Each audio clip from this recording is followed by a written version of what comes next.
Hey guys, what's going on? It's me, Tomo here, coming to you from New York, out of all the places. I've been on the road for a little while. I want to give you guys a little piece of advice how to stick with your habits while you're traveling, while you're on the road.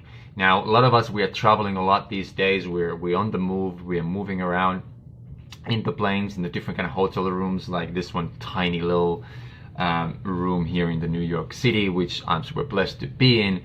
But anyways, so how do we make sure that those habits that we're building back home, that we stick with them while we're on the road? Because it happened to me, and I think that has happened to everyone, that you're building something, then you get on the road for a week or for a couple of weeks or months in some case, and then you come back home and it's like, what happened to my habits? Where are they? What happened? They're all gone. And then you have to start from the ground zero, if you will.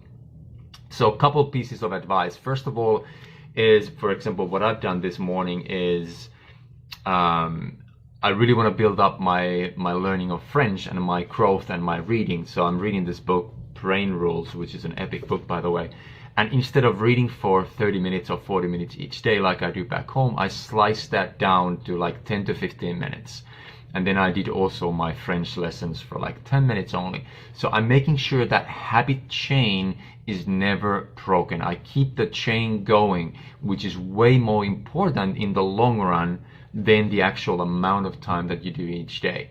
That way, I'm training my brain, I'm training my unconscious behaviors to keep the habit going. And then when I get back to home, I'm kind of like, at least I'm in the same level where I started, and then I can start going back up instead of really like slumping down and going down on that kind of the habit curve, if you will. So that's the first thing.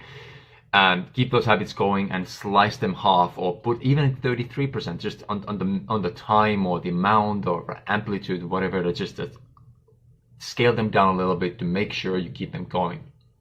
And the other one, if that doesn't help, then make sure at least you have one habit that you're doing and keep that as your cornerstone habit. So for example, for my cornerstone habit is meditation, and that is not space and environment dependent, if you will. So it doesn't really matter where I'm at in the world, that meditation comes with me.